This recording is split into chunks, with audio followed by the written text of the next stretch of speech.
últimos dias nós vimos de tudo. Uma deputada portuguesa a pedir palco em Gaza. Vimos a fome lá a ser usada como arma política. Ódio gratuito contra brasileiros. Estatísticas que finalmente expõem os choques culturais na Europa. E até hospitais católicos que se arriscam a desafiar o progressismo. E enquanto muitos preferem olhar para o lado e fingir que isto não está a acontecer, eu vou-vos dizer aquilo que muita gente não tem coragem de dizer. Então, posso ser bruta? Antes de começarmos, eu sou a Andreia Viegas e sou a irmã mais velha que vocês não sabiam que precisavam. Eu não sou moralista, mas tenho olhos na cara. Então já aproveita agora para subscrever ao canal, deixar like no vídeo e partilhar. Porque hoje o tema é cheio de hipocrisias. Ah, e claro, não se esqueçam de ver a minha loja nova, pessoal, mas atenção, é só para os corajosos. Portugal tem problemas sérios cá dentro, mas como é óbvio, a nossa querida deputada do Bloco de Esquerda prefere andar armada em mártir no meio do Mediterrâneo. E não contente com toda esta encenação, ainda pede ao Estado português para a proteger. Como se fosse missão nacional a termos que ceder aos caprichos dela. No Diário de Notícias lê-se: mau tempo obriga a flotilha a regressar a Barcelona. A organização estuda quando poderá voltar a partir de Gaza. E quando este vídeo sair, eu tenho quase a certeza que eles já partiram. Até a meteorologia está contra a morta-água. Mas a verdade é que quando uma causa só avança com o sol a brilhar e um mar calminho, nós já não estamos a falar de uma ação humanitária. É só um cruzeiro. E como se não bastasse esta viagem de fantasia, ela ainda aparece num vídeo a exigir ao governo português que a proteja contra Israel. Sim, como se a gente se devesse meter numa guerra internacional só para defender os delírios dela. Percebemos através da comunicação social que o Ministro dos Negócios Estrangeiros divulgou a resposta que fez ao nosso comunicado a avisar que cidadãos portugueses estariam num barco, numa flotilha humanitária até Gaza. Gostaríamos de deixar uma coisa muito clara para o Governo, para o Ministro dos Negócios Estrangeiros, mas também para toda a gente que acompanha esta missão. A missão humanitária que leva bens de primeira necessidade a Gaza é uma missão legal do ponto de vista do direito internacional. O bloqueio que Israel está a fazer a toda e qualquer ajuda humanitária a Gaza, esse sim é um ato ilegal e que vai contra todas as regras do direito internacional. Assim, se Israel, por alguma razão, decidir impedir esta missão de avançar, decidir sequestrar as pessoas e os tripulantes destas embarcações, como já fizeram noutros casos, Israel estará a quebrar a lei internacional. E que o governo português terá de responder e tem de responder em relação a esta missão humanitária ou qualquer outra missão humanitária que tenta levar ajuda até Gaza, é que respeita o direito internacional e que quer que os outros países também o façam, que quer fazer cumprir o direito internacional de que um país tenha ajuda humanitária. É só sobre isto. A sério, isto nem dá para dizer que roça o absurdo. Isto é um completo delírio. Portugal reconhece o bloqueio de Israel a Gaza há mais de uma década. E não é por achar que ele é ou não é justo que nos vamos dar ao luxo de deitar fora alianças estratégicas com os Estados Unidos e por conexão com Israel, só para alimentar a vaidade desta deputada mártir, mas nunca! Isto é só um teatro político e de muita má qualidade. O Otávio Ferreira diz: foi verificar todos os barcos da Global Summit Flotilla e sabem quantas bandeiras LGBT se encontra? Elas estão sempre presentes em todas as manifestações do Free Palestina. 0. Terão medo de que os próprios palestinianos não os acolham? Mortágua, pois é, a malta não come gelados com a testa.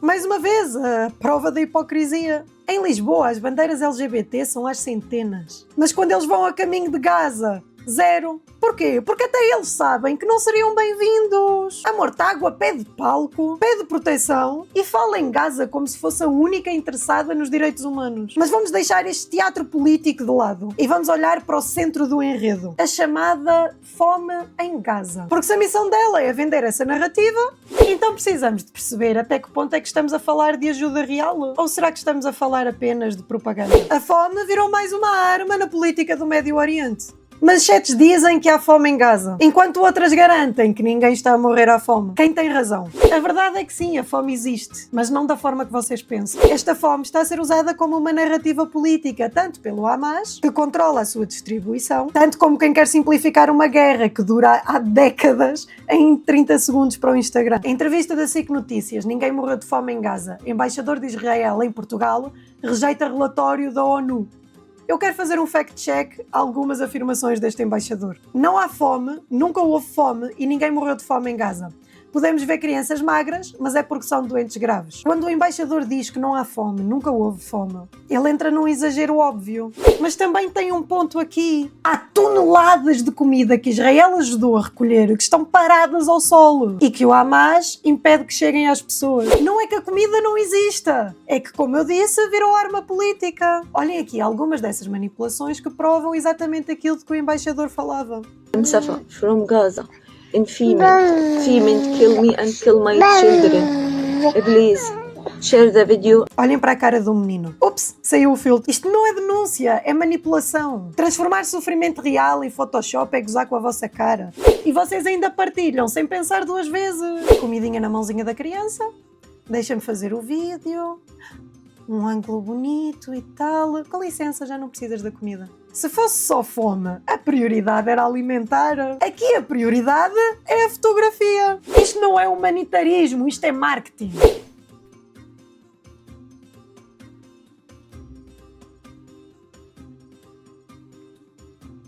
Aqui tem o Hamas, com alguma dessa comida que devia chegar às pessoas. Porque será que há fome? Qual é o envolvimento de Israel nisto? Esta é a verdade nua e crua. O Hamas prefere que o povo passe fome, porque assim consegue virar a narrativa contra Israel. Estão a ver o colete press, imprensa? Quando até a encenação escapa do controle e alguém se começa a rir a meio, fica claro o quão fabricada é esta vitimização. Vocês viram os vídeos? O que esta flotilha está a fazer não é combate à fome, é alimentar um teatro. Filtros de Photoshop, comida a ser usada como adereço, ajuda retida pelo Hamas. A fome existe, mas não é como a querem vender. Ela é fabricada e explorada ao máximo para continuarem a controlar a narrativa. Enquanto uns brincam à vitimização, toneladas de comida apodrecem ao sol. E as famílias que precisam continuam sem nada. Estou cansada deste espetáculo barato. O embaixador ainda disse: esta é a primeira guerra no mundo em que um lado precisa de ajudar o outro com comida.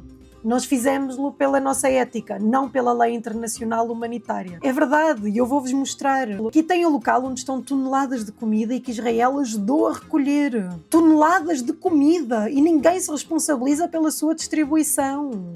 E depois dizem que é Israel a matar as pessoas à fome. Não é fome natural, é logística, é manipulação. Ir para lá de barquinho adianta zero. A fome em Gaza não é ficção, mas também não é tão simples. Israel limita a entrada porque o Hamas ainda tem reféns. O Hamas continua a fazer as próprias pessoas passarem fome. E a ONU só faz relatórios para ajudar com a geopolítica, tem zero a ver com a verdade no terreno. E a internet, como sempre, prefere fast food moral, fotos de crianças magras, sem qualquer tipo de contexto. Engraçado como há silêncio absoluto com os cristãos que estão a ser massacrados.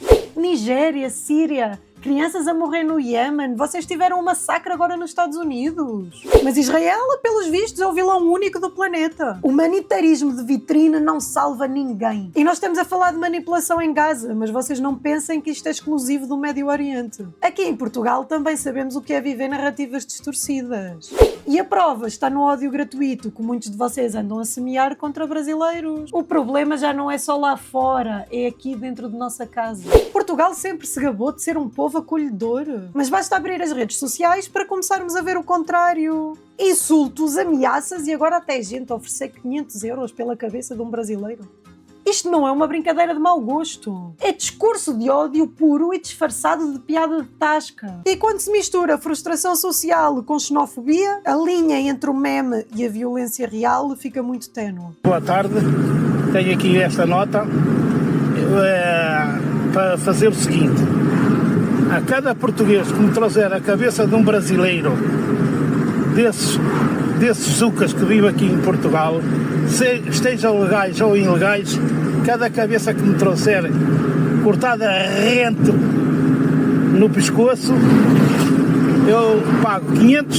Este vídeo é o retrato da decadência. Um adulto a segurar uma nota e a falar em cortar cabeças. E depois vocês ainda se queixam que Portugal é chamado de racista lá fora. Isto não é coragem, não é defesa da pátria. É apenas crime e estupidez transmitidos em direto. A Stephanie disse: português oferece 500 euros pela cabeça de brasileiros que vivem em Portugal. Isso reflete as políticas xenofóbicas e racistas que hoje saem do Parlamento e ganham força nas ruas. Também não acho que seja bem assim, Stephanie. Mas aqui não há nuance. Isto é xenofobia e é crime. Não é política, não é desabafo. É uma incitação clara à violência contra imigrantes. Infelizmente, a violência contra brasileiros e imigrantes no geral tem-se tornado rotineira. Esses dias publiquei uma reportagem sobre um professor de Educação Física que foi agredido com garrafadas no Porto. Teve que levar pontos na cabeça. É este o resultado de normalizar ódio. Pessoas reais, com nome, com rosto, agredidas na rua, só por não terem nascido aqui. Estas coisas passam da boca de um idiota no TikTok para a vida de alguém no hospital. Caio 13 Lula diz: melhor ele gastar os 500 euros arrumando os dentes. Aqui pelo menos o humor foi usado do lado certo. Conseguiram ver a diferença entre fazer uma piada e incitar ao outro? Se sobrou alguma coisa boa deste episódio, foi mostrar que o ridículo também pode ser desconstruído com ironia. É engraçado. Há quem grite na rede que os brasileiros estão a mais em Portugal. Mas quando aparece o caso das gêmeas, aí já ninguém se importa que sejam brasileiras. Até abriram portas, carteiras e exceções. Ou seja, para odiar são estrangeiras. Para benefícios viram prioridade nacional. Uma coisa é eu estar aqui e lutar contra a xenofobia e preconceito sem fundamento. Outra completamente diferente é fechar os olhos quando estes mesmos imigrantes cometem erros. Porque sim, existem brasileiros de bem que não merecem carregar a imagem manchada que estes outros lhes deixam. Não vale usar o Sistema Nacional de Saúde para golpes. Tony da direita diz: não satisfeita com 4 milhões dos nossos impostos, agora ainda processa o médico que denunciou o caso por maus tratos psicológicos de menores. Esta é a paga que resolveu dar pelo tratamento das crianças sem qualquer custo. Este país não existe. Mãe de gêmeas processa médico e pede indemnização. Aqui vemos a revolta legítima. Uma mãe que recebeu milhões para tratar as suas filhas. Agora processa o médico que denunciou por maus tratos. Deixou de ser coragem. Isto já não é sobre a defesa das tuas filhas. Isto é usar as brechas jurídicas para transformar drama em lucro. E amiga, aqui não estás no Brasil e não se processa toda a gente. Rui Dia diz: esta fulana deve estar falida e querer ver como obter dinheiro fácil. Não esquecer que fez uma vaquinha na internet para os tratamentos das filhas, que depois, por fraude, conseguiu de graça em Portugal e utilizou o dinheiro para comprar apartamento em Lisboa. É isto que temos. Este comentário expõe o que eu sei que muitos de vocês pensam. O problema não é ela ser brasileira, é ser oportunista. Se fez vaquinha, usou o dinheiro para comprar um apartamento e depois ainda conseguiu o tratamento grátis aqui em Portugal às nossas custas, nós estamos a falar de fraude e ponto final. Fraude não tem nacionalidade, tem cara de vigarice. Os brasileiros deviam ser os primeiros a estar indignados com esta situação, porque cada golpe de pessoas assim alimenta o ódio injustificado contra vocês. Se um português comete fraude lá fora, eu quero-o preso. Não me interessa se ele é da minha pátria ou não. Ele está a manchar o nome do meu país. É a mesma lógica aqui. Vocês não podem relativizar o crime desta brasileira só pelo sítio onde ela nasceu. Mas o caso das gêmeas mostrou como Portugal só abre algumas portas, com o sobrenome certo e até o contacto certo. Mas a verdade é que nem toda a gente tem esse privilégio. Na Escócia, uma menina de 14 anos não tinha ministro nem passaporte dourado. Teve de erguer um machado e uma faca para proteger a irmã mais nova. E é daí que nasce o símbolo que já tomou conta da Europa. Basta eu falar de imigração e de criminalidade para me chamarem logo de xenofóbica. Mas agora, e finalmente, temos dados. Crimes sexuais em Londres por nacionalidade. E adivinhem, os britânicos estão lá em baixo no fundo da lista. E quem lidera são os países de onde começaram os fluxos migratórios descontrolados. Esta menina de 14 anos virou um símbolo, mas não foi porque ela quis.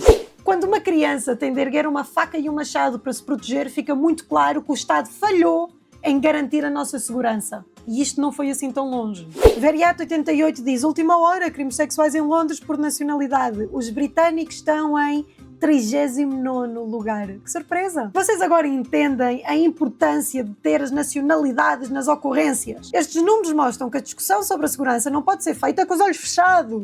Não se trata de culpar comunidades inteiras, mas de reconhecer padrões e pensar em políticas sérias. Muitos dos países que lideram esta estatística têm culturas onde a mulher não é tratada como igual. E ignorar esse choque cultural quando estas pessoas entram na Europa é idiotice. Fingir que os contextos são todos iguais não ajuda ninguém. Imigração bem regulada pode ser positiva, mas quando a gestão falha, criam-se choques culturais que alimentam tanto os medos como o preconceito. Precisamos de políticas claras que integrem, mas também que exijam respeito pelos valores locais, sobretudo no que toca à dignidade da mulher. Segurança não é luxo, é o mínimo que todos os Estados deviam garantir. E depois desse caso na Escócia, fica evidente como vivemos num tempo de valores frágeis e até contraditórios. E é justamente nesse ponto que entra a próxima notícia, vinda diretamente da Alemanha, onde o catolicismo decidiu bater de frente com esta linha progressista. O Hospital Católico na Alemanha proíbe abortos.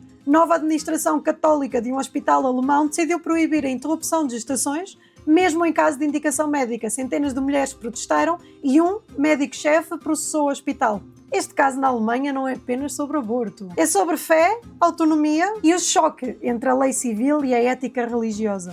O mundo insiste em dizer que o cristianismo morreu. Mas quando a Alemanha católica se levanta contra o aborto, percebemos que a fé não morreu, ela está só a renascer. Então o Hospital Católico decide proibir abortos e o mundo inteiro cai em cima. Mas vamos lá. Se a administração é católica, não é óbvio que os valores católicos vão guiar as decisões?